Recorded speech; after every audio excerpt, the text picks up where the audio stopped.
ladies and gentlemen, I'm not Nmeade. Regardless, welcome back after a 4-year hiatus for the revival of the monthly World Record Review series.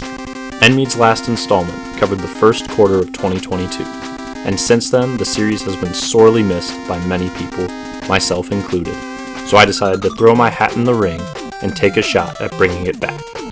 I understand that it won't have the same magical feeling that the original series did, but I am trying to live up to the quality of the videos Nmeade produced and maintain many of the elements that made them feel so special.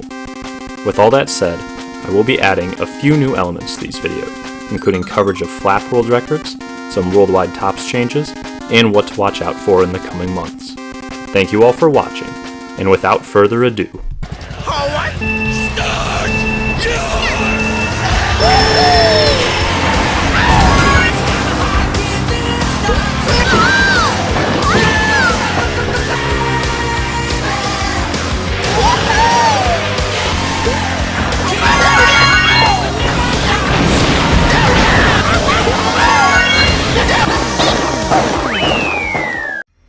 June was a rather quiet month for world records, only seeing 2 3-lap records and 6 fast lap records.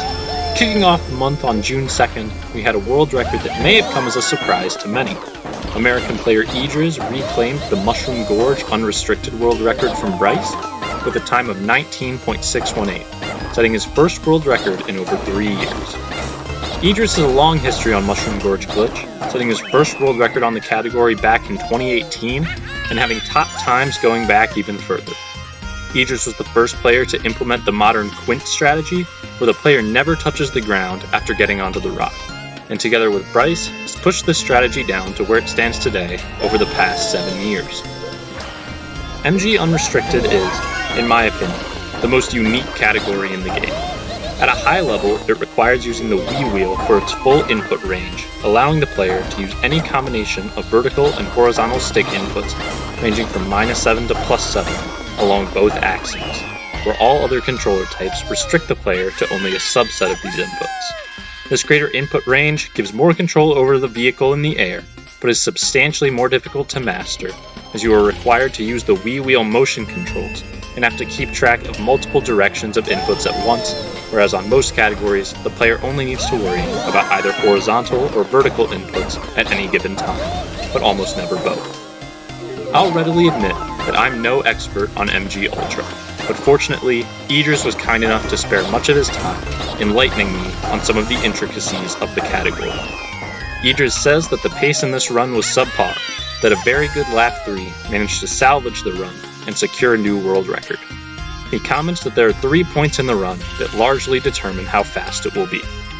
The first comes when re-colliding with the mountain on lap 1, a point of many failures.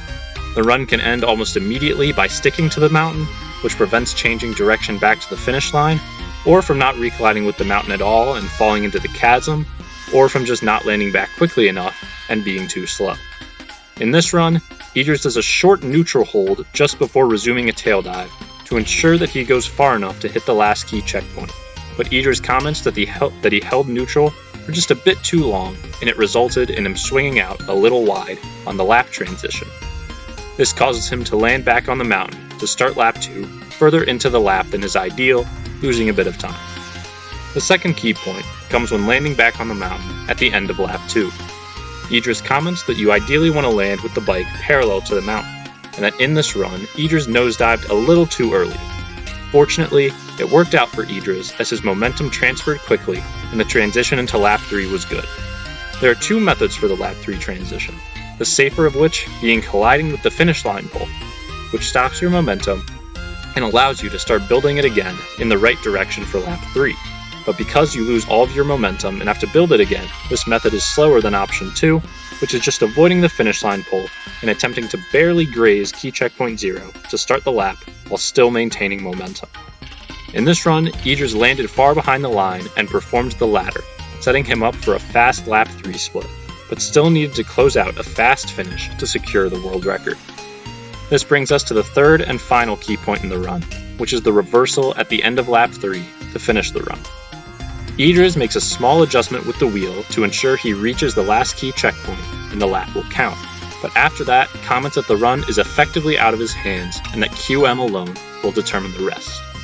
Idris gets lucky on this attempt, with the bike tilting extremely far back almost immediately after entering the checkpoint, which propels him backwards with high speed and finishes the run as a new world record, but Idris comments that it could have been better. Tiltbacks like this on the bike are completely out of the player's control, as Idris does no inputs to cause it to happen and is statically holding left tail dive the entire time, but with good QM, they can occur and allow for very fast finishes.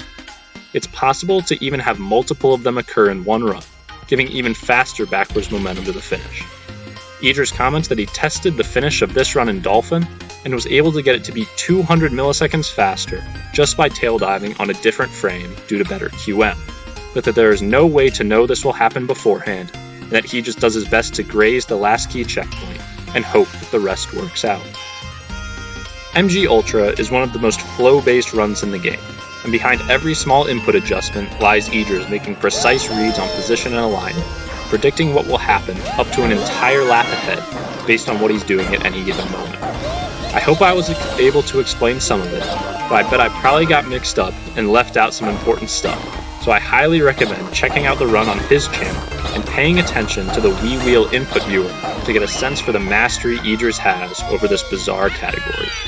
Congratulations to Idris on an awe-inspiring record, and I wish him luck in continuing to push this time ever further. Near the end of June, we had a long-awaited reclaim on another glitch category, this time coming on June 27th, when American player Invincible set a 38.424 on DK's Jungle Parkway, cutting 454 milliseconds off of Core's former world record. Invincible has, for the most part, dominated DKJP glitch since he first got the world record back in 2020. His reign was first broken by Bryce in late 2020, but Invincible reclaimed after only 2 days.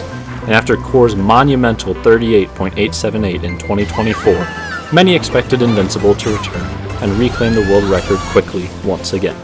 But this time it wouldn't be the case. In talking with Invincible over the years, he's mentioned that while the Ultra is decently consistent for him when given time to align, doing it with the instant backup that's required at the current world record standard dramatically reduces his consistency, and that he often goes quite a while between hitting 2 for 3 glitch runs. Life also got a lot busier for Invincible over the last few years, so he hasn't been able to put in dedicated grinds to the degree that he did when he was rapidly chopping down the world record. In April 2025, Invincible had a pace nearly half a second ahead of Core's world record into lap 3, but had a high glitch recovery and didn't get an instant stop into the standstill mini-turbo, costing him world record when it should have been nearly guaranteed at that point in the run. Despite these setbacks, Invincible kept pushing for record and managed to get it done. A quick first glitch alignment put him ahead, and he never looked back.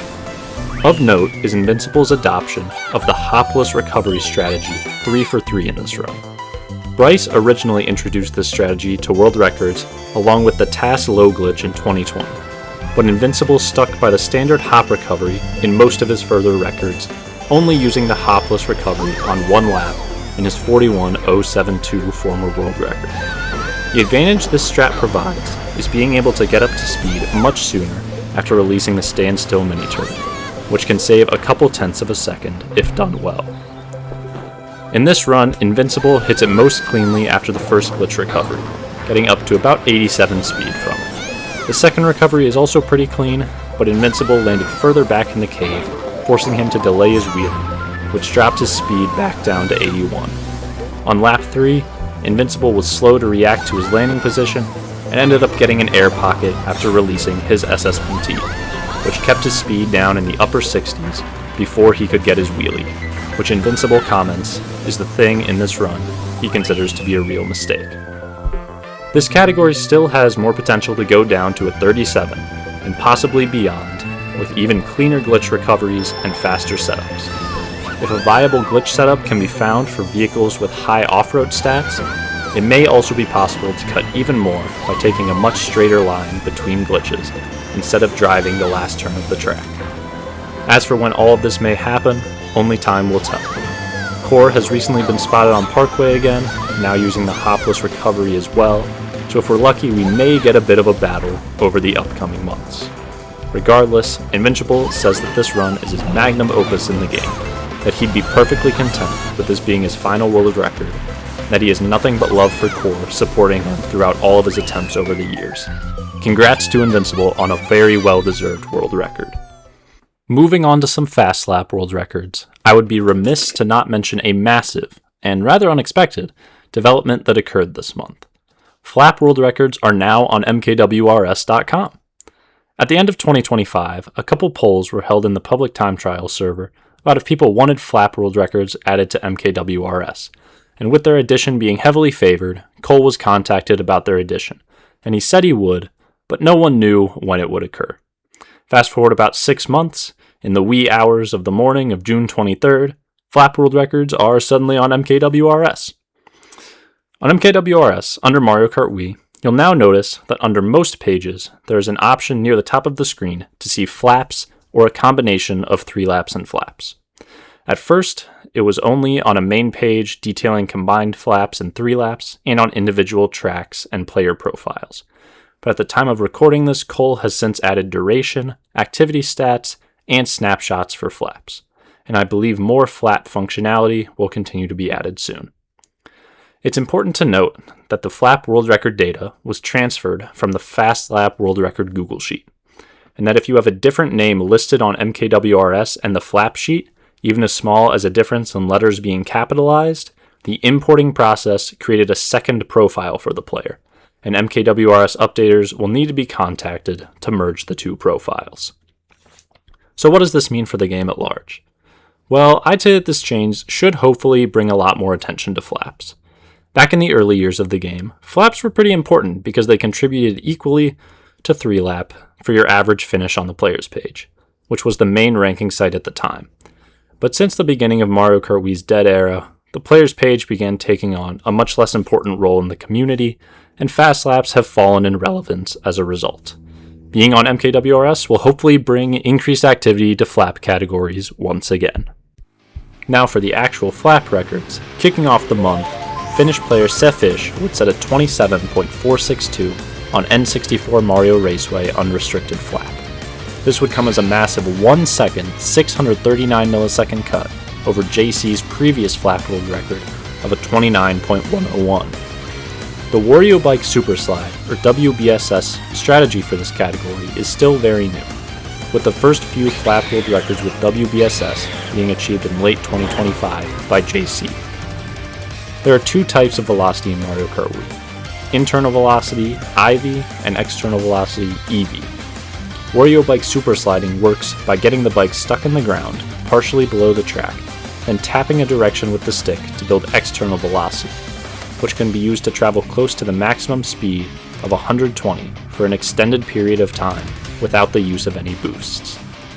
Seffish and JC keep pace with each other throughout the regular shroom spot, but Seffish then pulls ahead and finds most of his time save in the off-road sections in the second half of the lap. Seffish credits the implementation of reverse strats as the catalyst for this time save.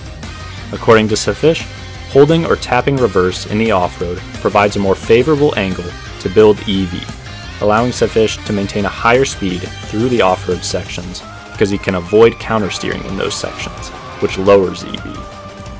Most of the difficulty in this flap comes before the lap itself even begins. Getting into the WBSS state on RMR involves a very difficult and precise clip off the mushroom to get inside the brick wall. Seffish credits JC for the following list of steps to achieve this wall clip.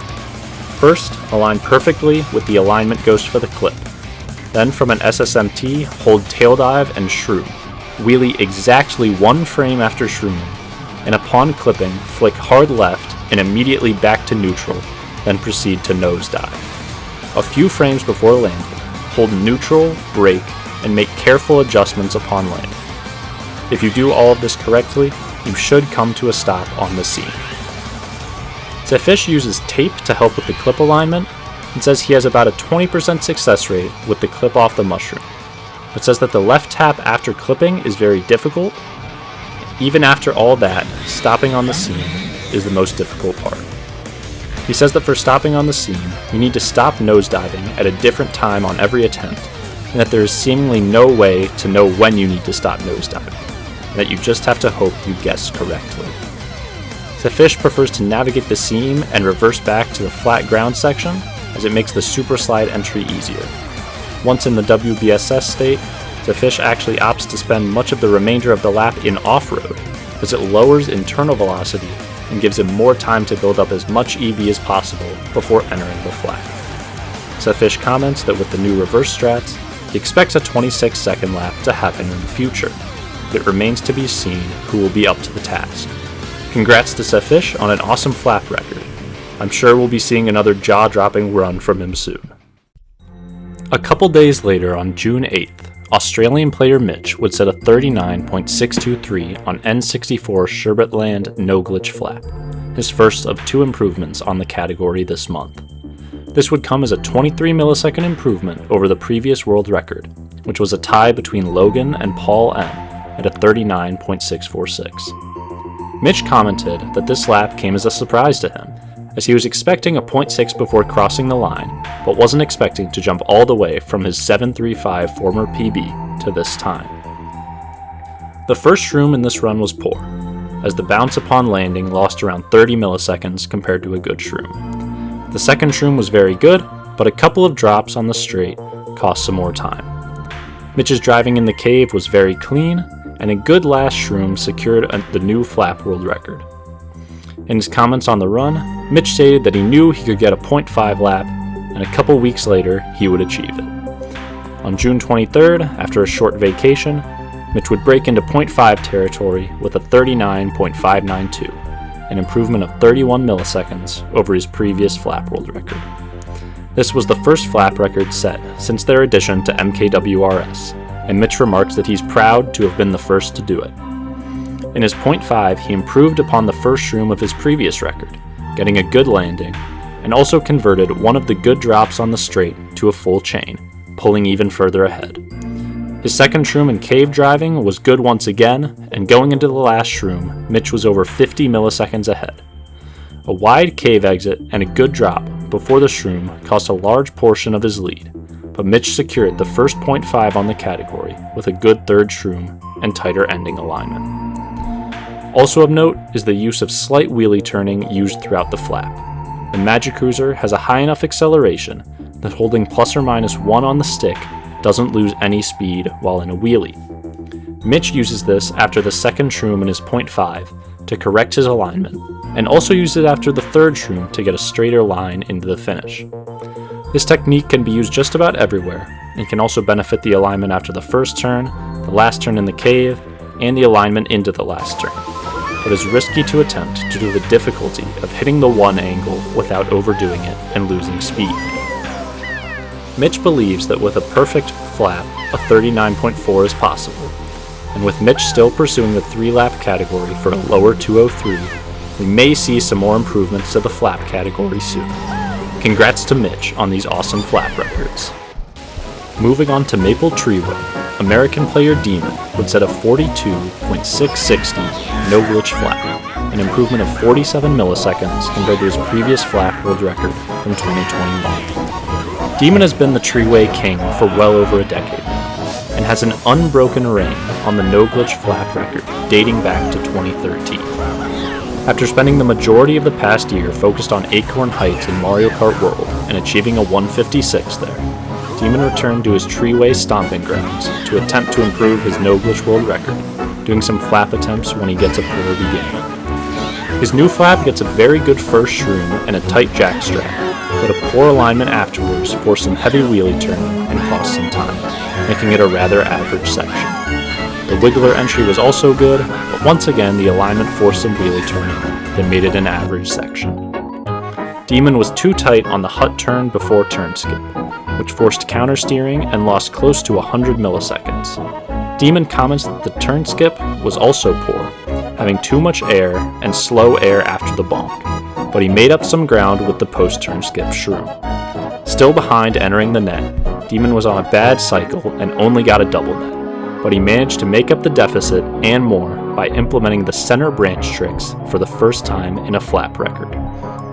While they aren't useful on laps 1 and 2, in 3-lap runs due to not carrying a boost into the following lap, it's been known for quite a while that the central branch tricks save time over the standard strategy for the final lap of a run, though they typically aren't attempted due to being deceptively difficult to pull off, as a slightly off alignment or mistimed hop will shoot the player sky high and instantly kill the run. Shane began doing this strat in attempts a couple years ago and demonstrated their potential with a 42.9 second worldwide time, and now Demon has followed suit in implementing them into flap runs. Demon says his goal is a 52.4, which he can definitely achieve, but flap still comes second to 3-lap attempts, so he won't be pursuing it too hard. Congrats to Demon furthering his dominance here. Hopefully we'll see some more improvements on all the treeway categories from him soon. Moving on June 22nd, American player Big Boy, yes, me, would set a 28.105 on GCN Mario Circuit no glitch flap. This came as an improvement of 137 milliseconds over my previous flap record set late last year. I began playing RMC again around the start of June in the effort to develop some new strats, and after about a week decided to try to improve my flap, as I wanted to implement the curb hop before the mounds and fix the bad first shroom exit my 28.242 had. After about a week of okay attempts, I got sidetracked testing different flap entries for a few days, and found that even without the TAS ramp entry, entering the flap wider and hopping straight off the curb instead of before it saved some time. In my first session doing attempts with the new entry, I quickly managed to get this new flap, hitting both of the new strats I was attempting. Comparing to the 242, this flap saves most of its time with a faster first shroom exit and a very good second shroom. The curb hop into triple mounds looks flashy, but it actually only came close to breaking even with the double mound and the former world record, which were basically perfect. I had to wheelie turn down to about 91 before the curb hop, which lost a bit of time, and I got too much air on the triple mound recovery, leading to a wide last turn, which I estimate lost around 50 milliseconds. The most glaring error in the flap is actually probably the flap entry. With the Flame Runner, the ideal flap entry involves releasing your mini turbo 5 frames before the flap starts, so you're already above wheelie speed entering the flap while still maximizing the remaining boost duration. In this flap, I released the MT 10 frames after entering the lap, a full quarter second late due to still getting used to the alignment from the new entry. By my calculations, this lost 23 milliseconds, which is a sizable time loss at this standard. I've been asked a lot recently if a 27-second flap is possible, and I think with the recent flap entry developments, the answer is yes, but it would require a truly incredible lap to achieve. I'm currently unsure if the second turn skip is particularly useful for RTA flaps, so I'll have to test it at some point. As of now, I'm satisfied with this flap, but there's a chance I'll return to try and improve it further sometime in the future. On June 26th, American player Batcake would set a 45.619 on Bowser's Castle no glitch flap, a sizable improvement of 132 milliseconds over Logan's previous world record. Batcake has long been a great player in the online scene, but his time trial skills have always been top-notch as well, in both Mario Kart Wii and Mario Kart 8. He recently got his first Mario Kart Wii world record on the 3-lap glitch category on Bowser's Castle, now claiming the no glitch flap as well. Bowser's Castle is a very high variance track, which is illustrated well in the comparison between Batcake and Logan, each gaining and losing significant time to one another in various sections. Batcake gets a decent first ramp, but a small bounce on landing and higher air costs him about 0.1 compared to Logan. He regains all of his lost time getting the stair stick on the second turn, and gets a very good DK ramp after the first shroom, though it still lost about 75 milliseconds to Logan's floor scraper. A good Swiryu low trick puts Batcake ahead again, even with a delayed wheelie and some wheelie turning before the spiral. Batcake pulls ahead with a much better spiral and never looks back, getting a decent geyser sequence to finish off the flap. Batcake comments that the flap is still far from optimized, and that he can see a 45.3 lap happening soon at the bare minimum. He notes that some time could be saved with a TF input before the flap entrance to have more trick boost into the lap, and that missing the insta-wheelie before the second zipper also cost some time. Getting the stair stick on the last turn would also have allowed Batcake to shroom earlier while going tighter. Batcake remarks that he should have studied the cycles better, though he performed the flap on lap 3, so he wasn't on the usual lap 2 cycles that most flap attempts utilize. I'd add that some further optimizations can come from implementing the wheelie triple carpets that Jared performs on lap 1 in his attempts, as well as a good HSLJ low trip on the first ramp that Emil sometimes utilizes. The spiral can also be made tighter, and I believe a more optimal geyser sequence at the end, including the last geyser, could allow for significant time save. Batcake comments that the flap is frustrating to play, is getting all of the difficult and often QM-based strategies in a single lap makes the category very challenging. He says he believes this flap is a one-off thing for him, that he's happy to have gotten all of the main time savers. Batcake comments he doesn't play as much anymore, but still loves the game too much. Congrats to Batcake on an awesome flap record. I can't wait to see what the future holds for him. That concludes the flap section of the review, but I wanted to briefly mention a few other times I considered notable from this month. Marcus improved to a 108.808, and later a 108.789 on Luigi's Circuit this month, getting ever closer to Casey's 108.733 current world record. Marcus also set a new best known pace for LC this month, with a 22.991, 22.842 pace, as well as tying the lap 1 BKS with a 22.945. And coming only 2 milliseconds off lap 2 BKS with a 22.830. All of that doesn't even mention the gaggle of paces he seemingly hits multiple times a day. Like, genuinely all of these are from June, and these are just the ones I could find. I'm sure there are a lot more of them. It's kind of ridiculous. With all that said, Marcus is definitely a contender on Luigi's Circuit, and I hope we get to see him properly featured in one of the upcoming months. Alperen improved his Toad's Factory no glitch time a couple times this month as well, first getting a 149.222 earlier in the month, and later improving to a 149.135 third worldwide time. He's been putting up some incredible laps and paces recently, and I hope to see him continue to push his time down, potentially into 148 and world record territory. Acquiesce had a small improvement on Desert Hill's no shortcut, getting a 134.444 just before the end of the month. This further improved upon his already impressive Spear BKT, and is just over 0.2 off Sosis's current world record. Notably, this run didn't get the wheelie cut lap 2, which if he can correct, the run would be very close to Sosis's current world record. I really hope we get to see another Spear record on Desert Hills at some point, and I'm rooting for Acquiesce to be the one to get it done. K would continue pushing his dominance on Koopa Cape, setting a new lap 1 BKS on the glitch category with a 48.250. We've already seen a few improvements to the record from K this year, and appears that he's not done yet. Will we see another improvement from him soon and maybe even a 152? I certainly hope so. June brings our record totals through the first half of 2026 to 26 new 3-lap records and 44 new fast lap records. We may not see the activity of the late 2010s and early 2020s ever again on the 3-lap side, but the community is still pushing hard to cut time down and improve all of the world records. So finally, my fellas, let's make July and the second half of 2026 a great period for Mario Kart Wii time trials. Good luck on the racetrack, and let me know what y'all want to see out of these videos going forward. Peace.